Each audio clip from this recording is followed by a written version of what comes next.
मैं Hanuman Sai Kumar, सहआचार्य Hindi, BA part प्रथम के सभी विद्यार्थियों का इस ऑनलाइन कक्षा में हार्दिक स्वागत है। हम जायसी के नागमती संदेश खंड का अध्ययन कर रहे थे, उसी क्रम में आगे अध्ययन करेंगे। जोगी होई निसरा सो राजा, सोन नगर जानो धुन बाजा, नागमती है ताकर रानी, जरी विरह वही कोयल बानी। अब लगी जार वही होई छारा, कहीं न जाए विरह के जारा। या फाट वे जबही खूकी, परे आँस सब होई होई लूकी। चौखंड छिटकी वे आगी, धरती जरत गगन कह लागी। विरह दवा को जरत बुझावा, जेहि लागी सो सोहे बावा। हो पुने तहाँ सो डाढ़ी लागा, तन भा साम जीव ले भागा। का तुम हंसौ गरव के, करहु समुद में केल। मति होई विरह बस परे, दहे अग्नि जो मेल।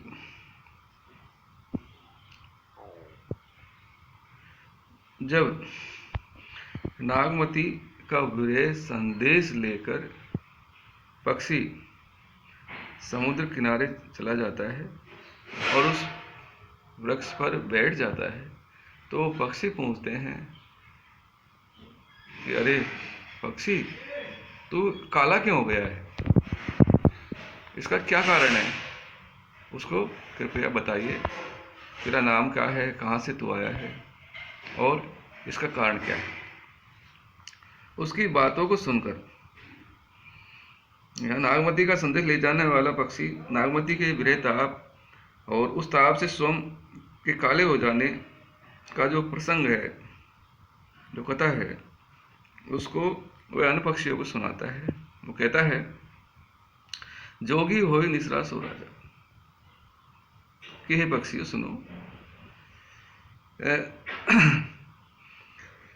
चित्तौड़गढ़ का जो राजा था रतन सेन, वह योगी बनकर सिंगल द्वीप चला गया। निसरायन निकल गया, जोगी हो निकल गया सो राजा। उसका जो राजा है चित्तौड़गढ़ का, वह जोगी बनकर पद्मावती को प्राप्त करने के लिए वह चित्तौड़गढ़ चला गया, नहीं सिंगलगढ़ चला गया। सुन नगर जानो धुन बजा, उसके वहां चले जाने से वो चित्तौड़गढ़ सूना हो गया और ऐसा लगा कि मानो अंधकार ही अंधकार छा गया हो। धुंध यानी अंधकार, बाज यानी छा गया हो, जैसे अंधकार ही अंधकार छा गया हो और पूरा नगर सूना हो गया हो। उसके वहाँ चले जाने से ये कहा जाए पूरे नगर में एक तरह से शांति छा गई, सब दुखी हो गए। जानो धुंध बाजा में उत्प्रेक्ष अलंकार। नागमती है ताकर रानी, अरे पक्षियों, उसकी जो रानी थी उसका नाम नागमती है। वह अपनी रानी को छोड़कर चला गया। जरी विरह भई कोयल बानी। इस तरह अपने पति राजा रतन सेन के योगी बनकर सिंगल द्वीप के में चले जाने से वह उसके विरह रूपी आग में जल कर कोयला हो गई, अर्थात कोयल जैसे रंग वाली बन गई। बानी का अर्थ है समान, कोयल के समान वह विरह में जलकर काली हो गई। अब लगी जार वही होई छारा, और अब तक तो वो जलकर राख बन गई होगी। अब तक तो वो नागमती उसके विरह अग्नि में जलकर होये छारा राख बन गई होगी, भस्म बन गई होगी, अर्थात उसने प्राण त्याग दिए होंगे, कहीं न जाए विरह के जारा। इसलिए उसकी विरह की जो लपटें थी, विरह अग्नि से निकलने वाली जो लपटें थी, कहीं न जाए उसका वर्णन नहीं किया जा सकता। उसमें कितनी तपन थी उसके बारे में बताया नहीं जा सकता, केवल अनुभूति की जा सकती है। विरह का वात्मक वर्णन है इसमें। ये फाट जब वे कूकी, अरे पक्षियों, जब वो रानी नागमती जोर जोर से उस विरह ताप में जब वो रोई, कूकी यानी जोर जोर से चिल्लाई, तो उसको देखकर मेरा हृदय फट गया। ये फाट यानी हृदय फट गया, मेरा हृदय भी फट गया। अर्थात मेरे हृदय में भी विरह जो ताप था वह समा गया। मैं भी दुखी हो गया।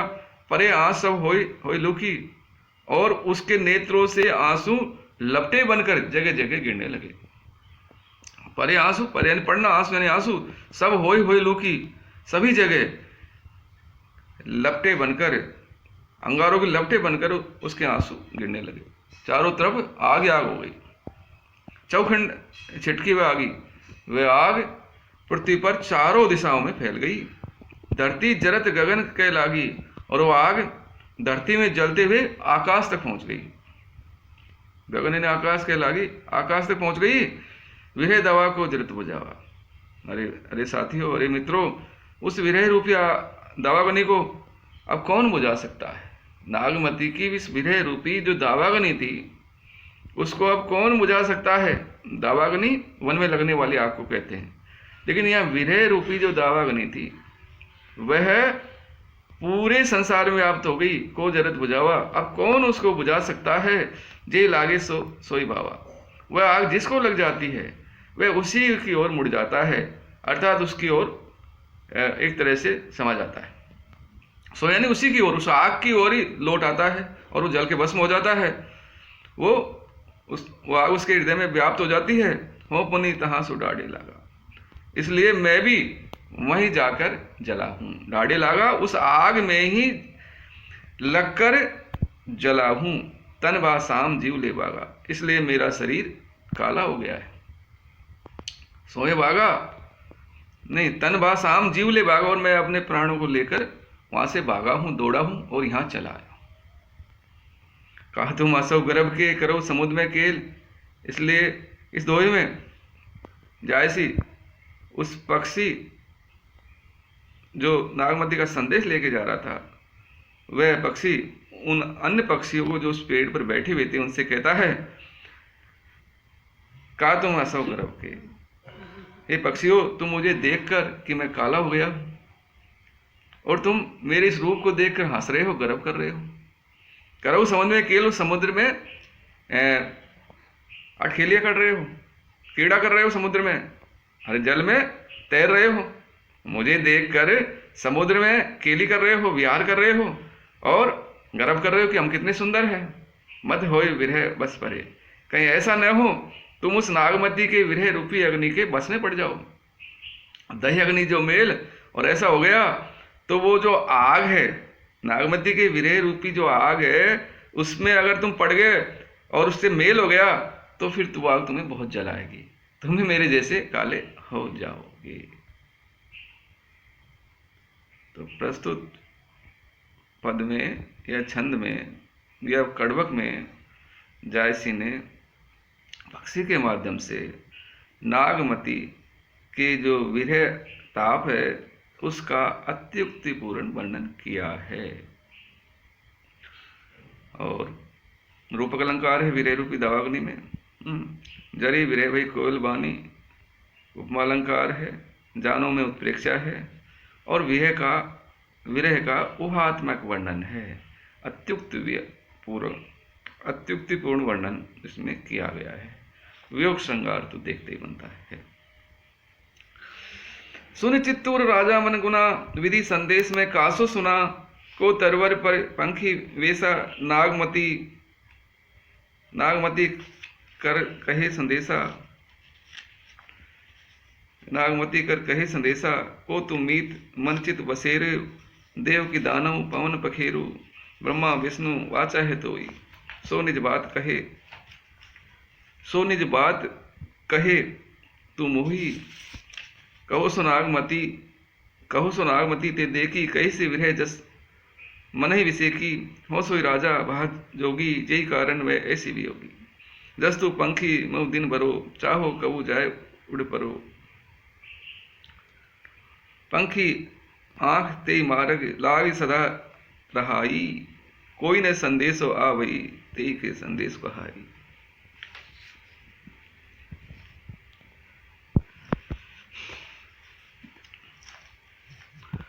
प्रस्तुत पद में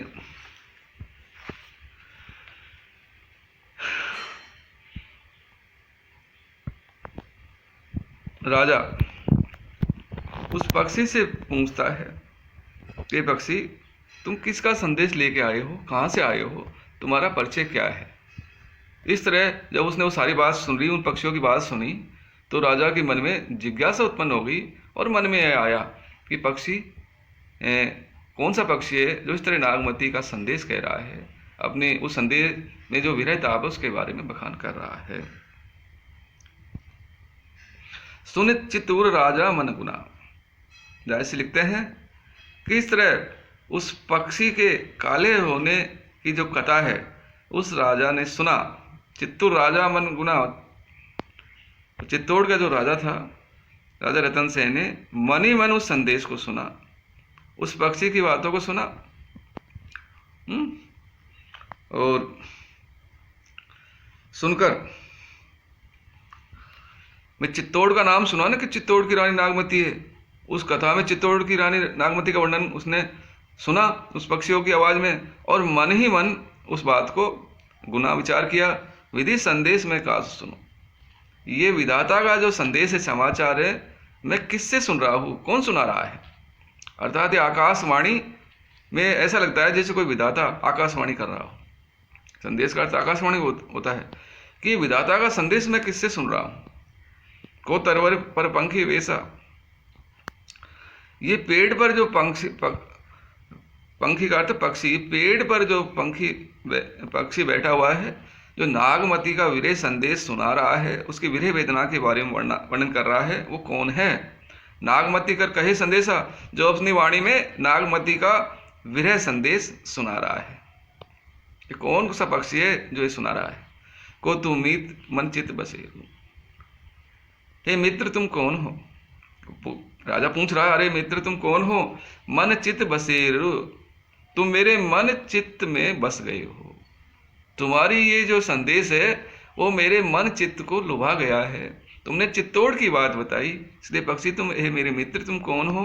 मन चित्त बसेरु, तुम्हारी इन बातों से तुम मेरे मन और चित्त में बस गए हो, मुझे बहुत प्रिय लग रहे हो। देव की दानव पवन पखेरु, इसलिए ये बताओ तुम कोई देवता हो या कोई दानव हो, राक्षस हो, या कोई पवन हो या कोई पक्षी हो, अपना परिचय दीजिए, तुम कौन हो। संदेह हो रहा है ना। देव की दानव पवन पखेरु, संदेह अलंकार है। ब्रह्मा विष्णु वाचा है तो हे मित्र, तुझे ब्रह्मा और विष्णु की सौगंध है। वाचा है नहीं, सौगंध है। ब्रह्मा विष्णु वाचा है तो हे मित्र, तुझे ब्रह्मा विष्णु की सौगंध है, सो निज बात कहे तुम होई। इसलिए तू वो जो बात है ना, अपनी बात, वो चित्तौड़गढ़ की रानी नागमती की जो बात है, तू मुझसे कहे। तू ये बता, तुझे शपथ पूर्वक कहता हूँ, ब्रह्मा विष्णु की शपथ दिला कहता हूँ, तो अपनी बात मुझसे कहे, उस संदेश को मुझे सुना, और तू है कौन, अपना परिचय दे। कहो सो नागमती तू देखी। आगे वो कहता है कि ये बता, कहो सो नागमती तू देखी, तूने मेरी पत्नी नागमती को कहाँ देखा है। कहाँ सो नागमती ते देखी, तू ये बता मेरी पत्नी नागमती को तूने कहाँ देखा है। कहेसी विरह जग मन ही विषय की, तू उसके विरह की बात कह रहा है, विरह का वर्णन कर रहा है। मन विषय की, विशेष रूप से मन लगाकर तू उसके विरह को मुझसे कहे, उसके बारे में बता कि वो उसकी क्या स्थिति बनी हुई है। हो सोई राजा भागा जो, मैं वहीं का राजा हूं, मैं उसका ही पति हूं, बहा जोगी, और मैं पद्मावती को प्राप्त करने के लिए सिंगल दीप चलाया हूं योगी बनकर, मैं उसी का पति हूं। वो मेरी पत्नी है, जे कारण वह ऐसे वियोगी, जिसके कारण वो इस तरह वियोग ताप में जल रही है, वियोग वेदना में जल रही है, वियोग अग्नि में जल रही है। जस तू पंखी मऊ दिन भरो, ये पक्षी जैसे तू दिन काट रहा है, जैसे तू नागमती के वियोग अग्नि में जलकर दिन काट रहा है, दुखी हो रहा है, महु दिन भरो, वैसे ही मैं भी दुखी हो रहा हूं। चाहो कबू जाए उड़ परो, और मैं चाहता हूं कि मैं कब वहां उड़कर चला जाऊं, कब वहां पहुंच जाऊं, मैं भी यही चाहता हूं। वो कहता है, पक्षी जिस प्रकार तू इस जीवन में से दुखी है और दिन काट रहा है, उसी प्रकार मैं भी जिंदगी काट रहा हूं। मैं भी यही चाहता हूं कब उड़कर वहां पर पहुंच जाऊं, चाहो कब उड़ जाए उड़ परो, मैं भी ये चाहता हूं कब उड़कर वहां पहुंच जाऊं। पंखी आंख ते मार्ग लागी सदा रहाई। ये पक्षी जैसे वर्णन करते हैं इस दोहे में राजा रतन सेन उस पक्षी से कहता है, अरे पक्षी आंख ते मार्ग लागी सदा रही। जैसे आंख ते मार्ग लागी सदा रही, उस मार्ग पर मेरी आंख सदा लगी रहती है। चित्तौड़गढ़ से जाने वाला जो मार्ग है, मेरी दृष्टि उस चित्तौड़गढ़ के मार्ग पर हमेशा लगी रहती है। कौन न संदेश आवे, लेकिन कोई संदेश वाहक वहां से नहीं आता। ते कह संदेश का ही, जिससे मैं भी अपना संदेश उससे कह सकूं। चित्तौड़गढ़ के मार्ग पर मेरी आंख सदा लगी रहती है, लेकिन उधर से कोई संदेश वाहक नहीं आता। इसलिए ते ही कह संदेश कहूं, जिससे मैं उसको संदेश भेजूं, मैं अपने बारे में उसको बताऊं, संदेश वाहक बनाकर उसको भेजूं, लेकिन कोई आता ही नहीं है। और मैं भी बड़ा बेचैन हूं, मैं भी बड़ा दुखी हूं, लेकिन मैं यहाँ को इतना सुखी नहीं हूं। मुझे भी उस चित्तौड़गढ़ की याद बहुत आती है, प्रियजनों की याद बहुत आती है। तो प्रस्तुत कड़वक में जायसी ने राजा के मन में भी चित्तौड़गढ़ की याद समाई हुई है, वो भी अपने प्रियजनों से मिलने के लिए आतुर है। इसका वर्णन इस दोहे में किया गया है, और इस दोहे में लौकिक वर्णन करते करते अलौकिक वर्णन कर दिया है। समासोक्ति अलंकार भी है, क्योंकि उस पक्षी से कहता है कि भाई तुम देव हो, दानव हो, कोई पवन हो या पक्षी हो, और तुम्हें ब्रह्मा विष्णु की सौगंध है, तुम वो सारी बात बताओ। और तो इसमें एक तरह से समास लौकिक वर्णन है, परलौकिक वर्णन है, इसलिए इसमें समासोक्ति अलंकार। आज इतना ही बहुत है, शेष पद अगले कालांश में पढ़ेंगे। धन्यवाद।